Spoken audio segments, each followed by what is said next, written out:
Assalamualaikum warahmatullahi wabarakatuh. Halo teman-teman, bertemu lagi dengan saya Salwa Salsabila. Dalam video kali ini, saya akan sedikit membahas mengenai teorema Wilson. Yuk kita langsung saja kenalan dengan teorema Wilson. Teorema Wilson pertama kali dipublikasikan oleh Edward Waring pada tahun 1770 tanpa mencantumkan buktinya. Dan sebenarnya Wilson ini bukanlah orang yang pertama kali mengemukakan teoremanya, sebab pada tahun 1682 Leibniz juga telah membicarakannya. Nah, bukti teorema Wilson pertama kali diberikan oleh Lagrange pada tahun 1771 dan menamakan teoremanya dengan sebutan teorema Wilson. Nah, teorema Wilson merupakan salah satu teorema dalam bidang teori bilangan yang memiliki kaitan erat dengan bilangan prima. Nah, teorema ini menyatakan bahwa suatu bilangan bulat P adalah bilangan prima jika dan hanya jika P-1 faktorial kongruen dengan -1 modulo P. Nah, teorema ini memberikan cara yang elegan untuk mengidentifikasikan bilangan prima dan menjadi dasar dalam berbagai konsep lanjutan, termasuk dalam kriptografi dan teori aljabar. Nah, dalam pendidikan matematika, pemahaman tentang teorema-teorema seperti teorema Wilson sangat penting karena membangun dasar dalam analisis lebih lanjut pada teori bilangan. Nah, sebelum membicarakan teorema Wilson, kita akan pelajari terlebih dahulu teorema-teorema berikut ini yang akan membantu kamu untuk membuktikan teorema Wilson. Ada teorema 6.5, ada teorema 6.6, dan juga ada teorema 6.7. Dalam video kali ini saya akan membahas teorema 6.7. Jika P suatu bilangan prima, maka P-1 faktorial kongruen dengan -1 modulo P. Nah, buktinya, menurut teorema 5.6, kita dapat memasangkan A dan A inverse dari 2, 3, 4 sampai P-2. Sedemikian sehingga A inverse kongruen dengan 1 modulo P. Dan terdapat setengah P-3 pasangan bilangan-bilangan tersebut yang kongruen dengan modulo P dengan 1.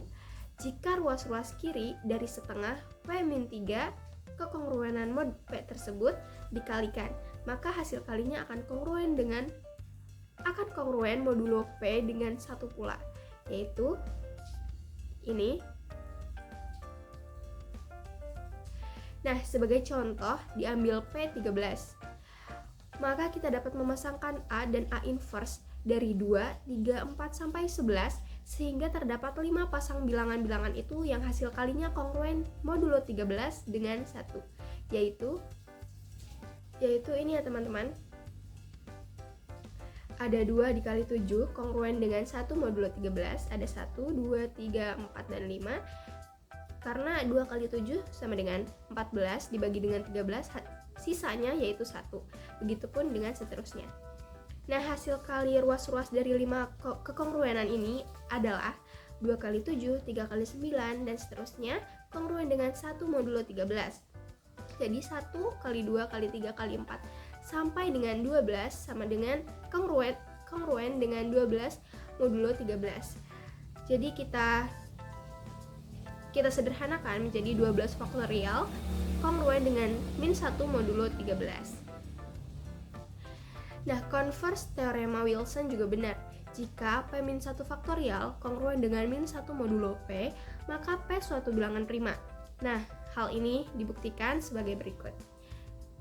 Andaikan P bukan suatu bilangan prima, maka P sama dengan A dikali B dengan A, B bilangan bulat positif, dan A tidak sama dengan 1 atau A tidak sama dengan P, sehingga A habis membagi P dan A lebih kecil sama dengan P-1 karena A dikali P-1 faktorial kongruen dengan -1 modulo P.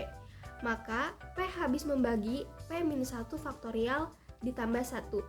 Nah, maka A merupakan salah satu faktor dari P-1 faktorial sehingga A habis membagi P-1 faktorial. Lalu mengingat A habis membagi P-1 faktorial ditambah 1 dan A habis membagi P-1 faktorial, maka A habis membagi 1. Nah, terjadi suatu kontradiksi karena A tidak sama dengan 1 sehingga pengandaian tidak benar. Jadi P adalah suatu bilangan prima. Jadi sudah terbukti ya teman-teman, P adalah suatu bilangan prima.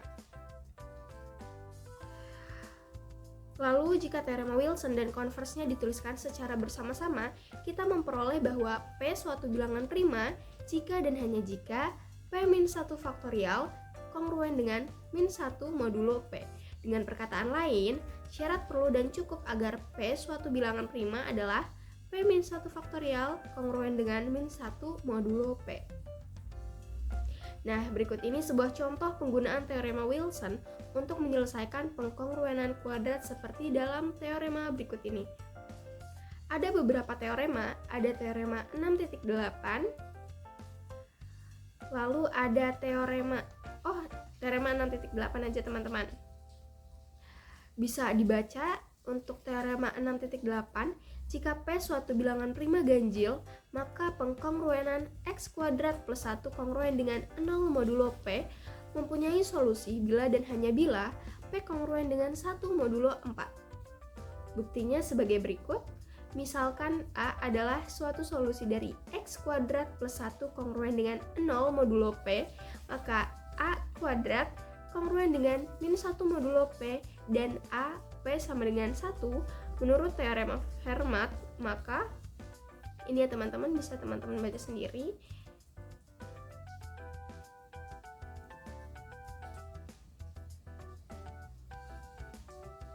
Nah, hasilnya pengkongruenan ini mempunyai solusi. Langsung saja kita ke contoh. Selesaikan pengkongruenan X kuadrat plus 1 kongruen dengan 0 modulo 13.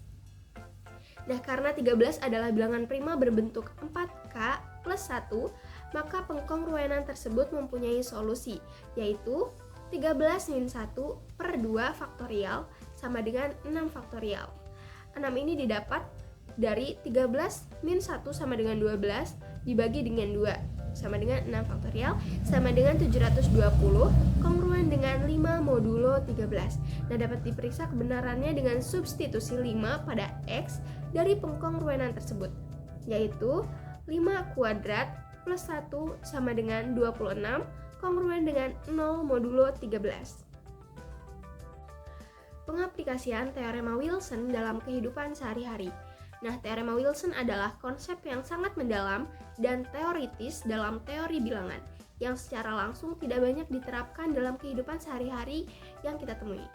Ada beberapa pengaplikasian teorema Wilson. Yang pertama ada kriptografi dan keamanan digital. Dalam dunia kriptografi modern, bilangan prima memegang peranan penting dalam berbagai algoritma enkripsi yang digunakan untuk mengamankan data dan komunikasi digital.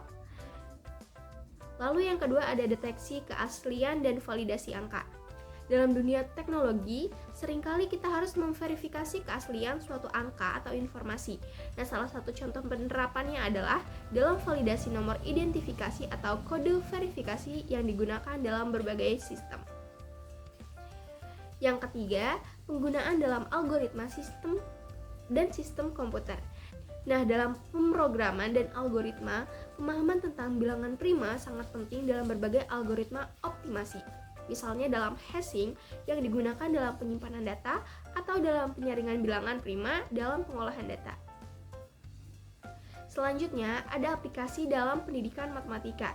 Dalam pendidikan, teorema Wilson sering digunakan untuk memperkenalkan konsep-konsep penting dalam teori bilangan dan aritmatika modular.